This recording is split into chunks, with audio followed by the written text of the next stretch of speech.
उस ऊपर वाले ने इस कायनात को बनाया, है ना,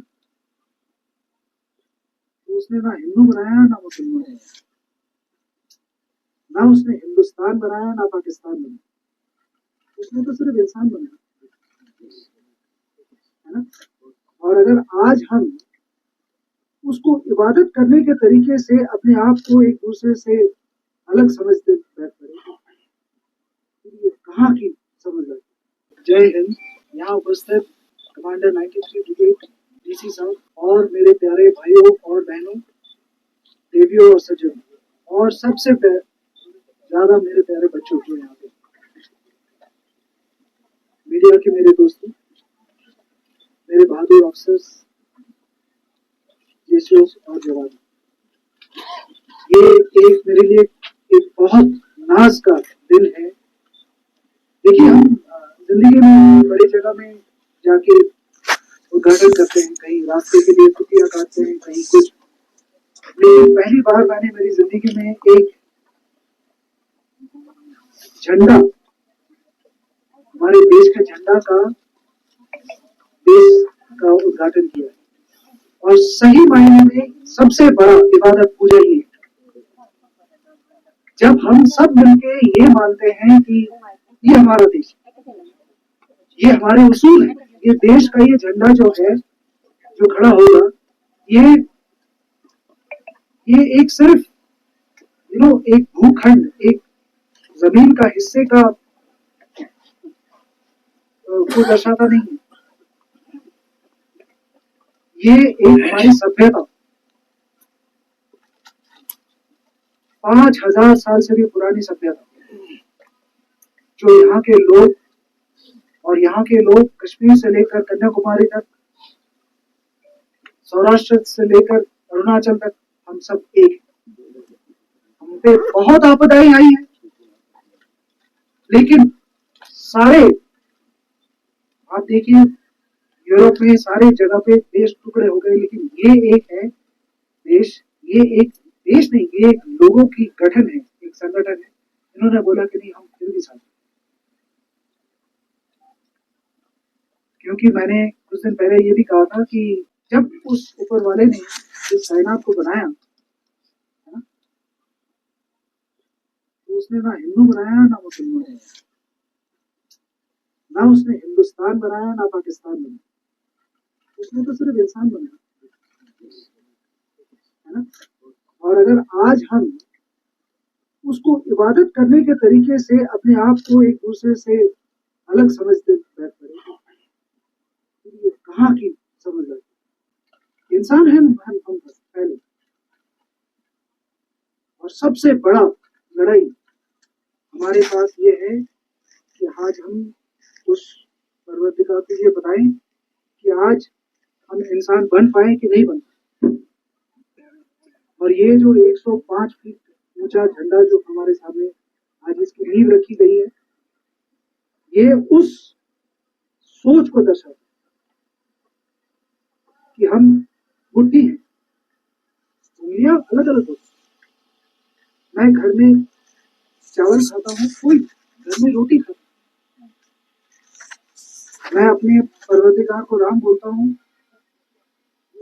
मेरा भाई उसको रहीम बोलता है, क्या फर्क पड़ता है। एक ही घर में एक बाप का एक बेटा उसको बाबा बोलता है, दूसरा उसको अबू बोलता है। बाबा या अबू तो नहीं बदल जाता, वो तो वही रहता है। और अगर ये दोनों बेटे उस बाप के नाम के ऊपर लड़ने लग पड़े, तो फिर सोचिए कितना बुरा लगेगा उस बाप को। हालांकि वो बाप कह रहा है कि बच्चों तुम खुद संभलो, तुमको मैंने इतना सब कुछ करके दिया, इतनी अच्छी कायनात बना के दी। और इस चीज पे मैं आप सबको ये कहना चाहता हूँ, मेरे पूछ के प्यारे दोस्तों, आप बहुत खुशनसीब। आपको लगता है कि यहाँ पे बेनिफिट्स नहीं है, हमारे घर छोटे हैं, बने हैं। आपको मैं यकीन दिलाता हूँ कि आप शहर का एक बार सैर कीजिए, वहां पे जो सीमेंट का हमने जंगल बना रखा है, उससे कहीं अच्छा है आपका ये छोटा सा सादा सा घर। शहर की चहल पहल से कहीं अच्छा है आपका छोटा सा सादा सा गांव, जहाँ पे लोग की सोच बहुत अच्छी है। गांव में कभी कोई भूखा नहीं रहता, कुछ भी हो लोग उमड़ उमड़ के उसके घर में खाना पहुंचाते, लेकिन शहर में कोई नहीं देखता। इंसान इंसान का दुश्मन बन चुका है वहां। ये जो आपकी ताकत है, ये जो आपके ऊपर रहमत है, इसको बरकरार सबसे बड़ा भाईचारा। महात्मा गांधी ने कहा था कि वहीं पे परवरदिगार का वास होता है जहाँ पे साफ सफाई। तो आज मेरा आपसे एक रिक्वेस्ट, निवेदन, और ये बच्चों आप लोगों ने आगे करना है, जो मेरे छोटे छोटे बच्चे यहाँ खड़े, अपना घर, अपना चौसर, उसको साफ रखो। दिन में अगर 1 घंटे के लिए हम अपने घर के आसपास के इलाके को सब मिलके साफ करें, और हफ्ते में 1 दिन पूरा गांव मिलके पूरे गांव को साफ करें, तो मॉडल विलेज बनाने के लिए डीसी साहब को मेहनत करने की जरूरत नहीं पड़ेगी, मॉडल विलेज अपने आप बन जाएंगे।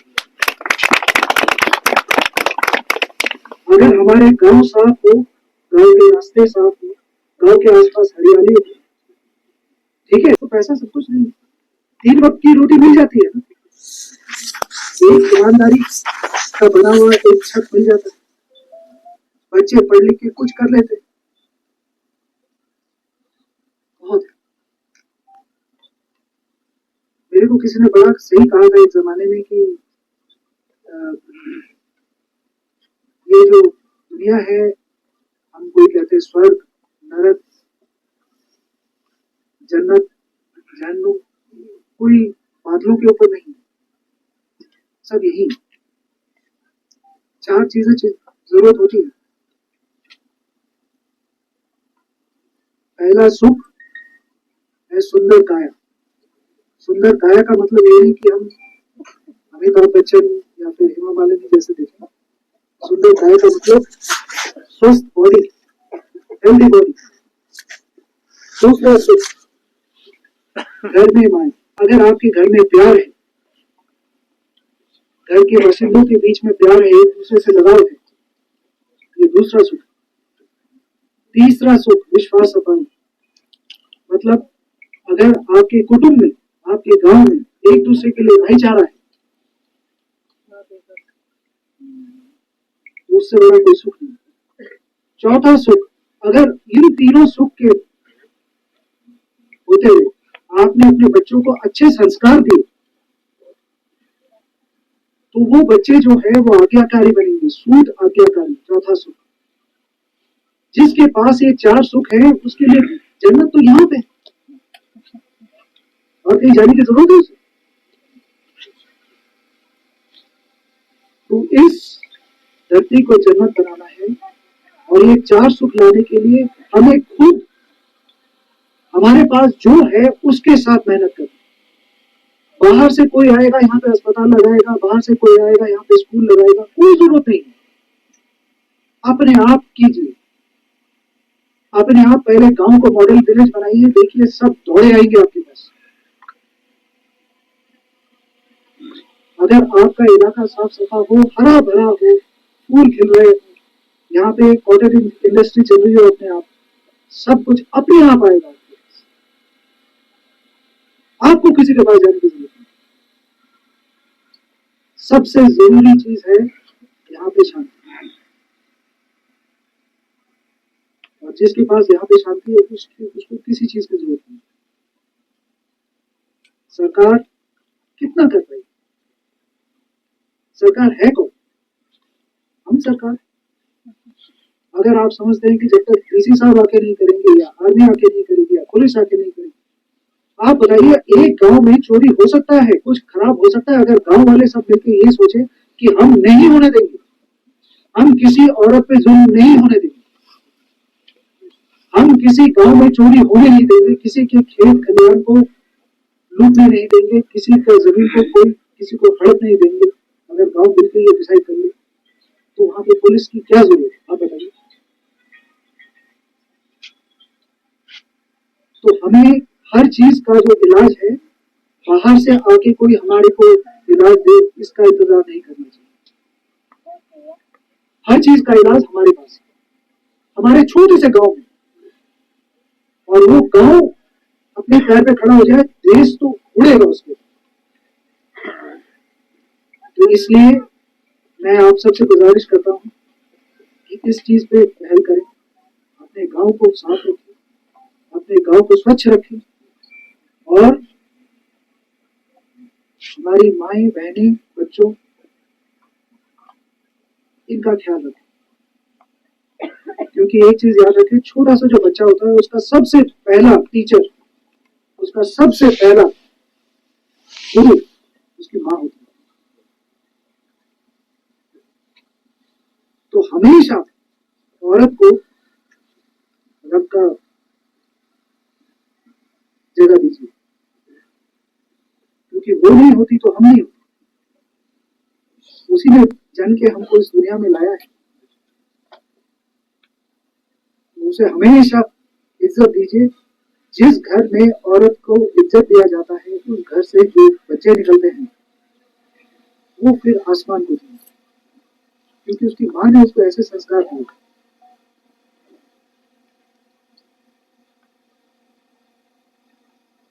ये जो झंडा हमारे यहाँ आज जिसकी नींव हमने रखी, ये 105 फुट ऊंचा झंडा, ये मुझे पाकिस्तान को दिखाने के लिए नहीं, ये हमें अपने आप को दिखाने के लिए है कि वहां है हमारा विश्वास। इस जगह पे जो पार्क बनाएंगे, आइए आप लोग बैठिए, यहाँ पे आपस में बातचीत कीजिए, उस मोबाइल को घर में छोड़ दो। इंसान इंसान से भूल गया है बात करना। सही बात। हमें बहुत फिक्र है कि तमिलनाडु में किसी होटल में किसी ने खराब किस्म का पनीर देकर 10 बंदे बने। आप क्या कर सकते हैं उसके साथ? कुछ कर सकते हैं आप? लेकिन अगर आपके गांव में एक किसी को कुछ तकलीफ है और उसे आप सुलझा नहीं पा रहे, उसके लिए आप कुछ कर सकते हैं। तो इसे वैसा एक जगह बना, बच्चे आए, लेडीज आए, जेंट्स आए, संडे के दिन जब छुट्टी हो, आप लोग आके बैठे यहाँ पे आराम से, और जब जाएंगे यहाँ से, इस इलाके को थोड़ा सा साफ करके जाएंगे। जापान के लोग कैसे आते हैं, अगर कहीं मैच देखने आते हैं, आपने देखा है टीवी पे, जब भी वो मैच देखने आते हैं, मैच देखने के बाद पूरा स्टेडियम साफ करके जाते हैं, सफाई करके जाते हैं। कितना नेक इरादा है। हमें वैसे करना, किसी के अगर अच्छे गुण है वो लेना है, अपने बुरे गुण को छोड़ना। इसी के साथ मैं आपको एक छोटा सा और सपना लेके जाना चाहता हूँ। 26 जनवरी आ रहा है। इस 26 जनवरी को पूरे पुंछ में हम इतने तिरंगे लगाएंगे, इस तिरंगे के नीचे, और हम पूरे देश में एक रिकॉर्ड कायम करेंगे, ताकि पता चले कि जहां पे सबसे ज्यादा कठिनाई है, सबसे ज्यादा जहां पे मुश्किलात है, लेकिन यहाँ के लोग यहाँ से हिंदुस्तानी होना ये नहीं है कि मेरे पास कई करोड़ रुपए, नहीं। हिंदुस्तानी ये भी होना का कोई मतलब नहीं है कि मैं बड़े आलिशान बंगले में बैठा हूँ, मेरे पास 4 गाड़ियां हैं, वो नहीं। हिंदुस्तानी होता है दिल साफ, दिल साफ इंसान हिंदुस्तान, वो बन के दिखाना। और 26 जनवरी को इसका पहला पड़ा, तो तिरंगा लाना शुरू कीजिए, बनाना शुरू कीजिए, और हर घर तिरंगा लगेगा, हर चौक पे तिरंगा लगेगा। और जिस दिन ये तिरंगा खड़ा होगा, तो इस तिरंगे को दिखना चाहिए कि पूरे पुंछ की वादी में कितने तिरंगे फैले हैं। मैं खुद आऊंगा इसको देखूं, ठीक है। आप सबको बहुत बहुत मुबारक, खुश रहें। और ऐसे ही सादे रहे, ताकि आपको देख के मुझे भरोसा होता रहे कि इंसानियत अभी भी कायम है। बहुत बहुत धन्यवाद, शुक्रिया, जय हिंद।